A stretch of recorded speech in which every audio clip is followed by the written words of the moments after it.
Russell Wilson win a Super Bowl in the Windy City, and a Jimmy G, Bill Belichick reunion is rumored to be on the horizon. Kevin Wildes, brace yourself, strap in. It's going to be a fun show. Good Monday morning, everyone. Jenna Wolf alongside Nick Wright, Brandon Marshall, and the aforementioned Kevin Wildes.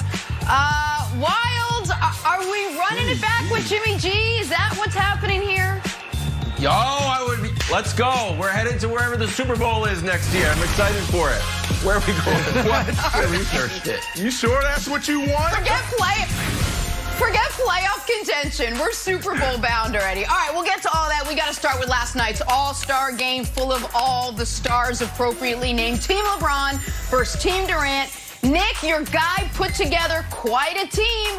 You may be our resident GM. LeBron James is basically already a GM. Picked Giannis. He went 16 for 16, game high 35. He grabbed Steph, who nailed 8 threes. He took Dame with the game-sealing 3 last night. So, Nick, you got a lot to choose from. Give us your biggest takeaway from last night's NBA All-Star game.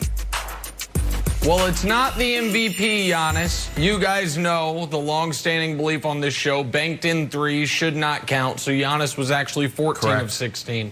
It was not Dame Lillard validating Kevin Wilde's months-long take that became my days-long take when I stole it from him, that Dame is the best clutch three-point shooter in basketball. The biggest takeaway and the biggest story was there are going to be 2 eras when we look back over the expansive history of NBA history. Pre-Steph Curry and post-Steph Curry. Because he has changed this game for good or for bad forever. And while there are a lot of guys in the league right now that try to shoot like Steph and can't, in the future, there are a lot of kids that are playing right now who will be in the NBA 10, 12, 14 years from now who are going to make shots like this just part of good offense. We have never seen anyone quite like him in NBA history, Brandon, and that was on full display from the three-point contest to the game last night. And that shot right there is not a bad shot, and that is a remarkable turn of events from where the league was, hell, just 10 years ago, not 50 years ago. So that was my biggest takeaway, is Steph Curry further expanding what is a good shot in the NBA. Yeah, that was one of my 3 takeaways, Nick. I mean, tremendous. And also just listening to Reggie Miller on the broadcast talk about Steph Curry as the greatest shooter the game has ever seen. And that's coming from Reggie Miller. There's a lot of retired players it's hard for them to talk about other players in that type of way, especially when you're considered one of the greatest at what you're talking about. And it just made me think, like, did we not in the past practice or work at shooting the ball like Steph Curry is? How much of it is natural and how much of it is just him working at that? Because I'm trying to figure out, will we see another guy with that type of ability? So that was just a sensational outing by Steph Curry. He was phenomenal. If it wasn't for your boy going 16 for 16, he would have definitely won the MVP, obviously. Some other takeaways. Chris Paul, I think it needs to be noted how great of a job he's done over the last couple of years, revitalizing All-Star Weekend. Like, this dude is the catalyst behind what we saw, the new challenges and just the engagement around this game. It was fun to watch. I think Chris Paul needs to be definitely highlighted here. And then also the money raised for HBCUs. You know, let's not forget about that. I think CNN reported came in somewhere around $3 million. You know, the court was highlighted with the HBCU schools, wanted to highlight the significance of their academics and the school pride, and it goes on and on and on. So, you know, those were my 3 takeaways. I thought it was an amazing outing. I know LeBron and a couple other guys, Wildes, didn't want to participate, but I thought they did a tremendous job of putting on for all of us fans. I agree. I'm going to take this to its logical conclusion of Nick's nice historical soliloquy.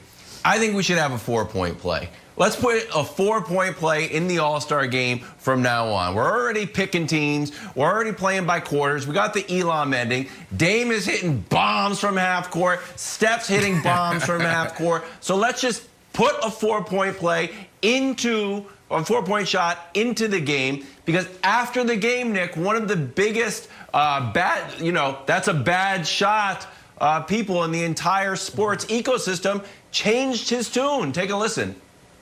Well, I guess I was criticized for the right reason, for calling Dame's shot in the playoffs a bad shot. I mean, I see these guys' range is crazy. Did you say that's no longer a bad shot? It's a great shot. 2 thumbs up. Boom! Total reversal. Total narrative change. So, Nick, I know some people are like, well, Wild, once you put the 4-point shot in the All-Star game, next thing you know, you're going to want it in the regular game. Yeah, probably. Why not? We know that the league is headed, Nick, and look way down the road. Look way down the road. We know the league is headed to a few things. One, it's just whoever wins the game makes the most threes.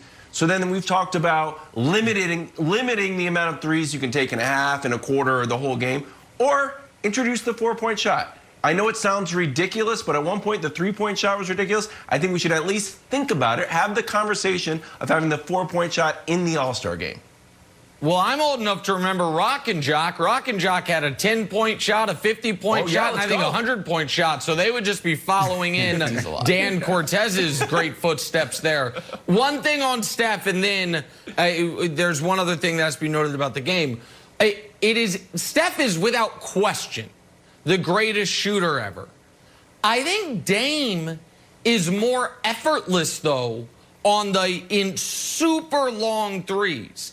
And it's amazing how guys have evolved, because if you look at 3-point percentage by season in NBA history, there's 2 seasons in the mid-90s that jump off the charts, and then it goes back to normal. And that's because the NBA moved the line in 9 inches. And the guys were like, oh, my God, it's so much closer. Now it feels like they could move the line out 9 feet. And there are a handful of guys who be like, that's no problem. So Dame just, it's his free throw form, it almost looks like, and he's shooting from half court. Yep. But I would be remiss, Brandon, if I didn't show America this. I do not think LeBron versus Jordan is an interesting debate, because LeBron ended it 4 years ago, 5 years ago at this point. But others do. 5 years ago? So for folks, yeah, it was mid-June of 2016 when they came back from on Steph's Warriors. That's when he ended it. But some folks do think the debate is ongoing. For those folks, tough night last night. Show them the raw numbers. Talking about greatest basketball person ever. Winning percentage as a GM. LeBron, a perfect 4-0. Michael Jordan, the only thing worse than the winning percentage is that jacket he's wearing. So listen, I'm just saying, add it to the ledger. When you're looking at, the GOAT conversation, you have the greatest GM ever against a guy who wins about 4 out of 10 games. That's all I'm saying. That's all I'm saying, in this department. He's definitely winning in this department. And you picked that picture. So it's LeBron leading the Executive of the Year race after last night, and not MJ. Right. Back talking the New England Patriots. So are the Patriots eyeing a reunion with Jimmy Garoppolo as their quarterback? It was a pipe dream. Now it seems like it may be more than that. We'll discuss next. First things first.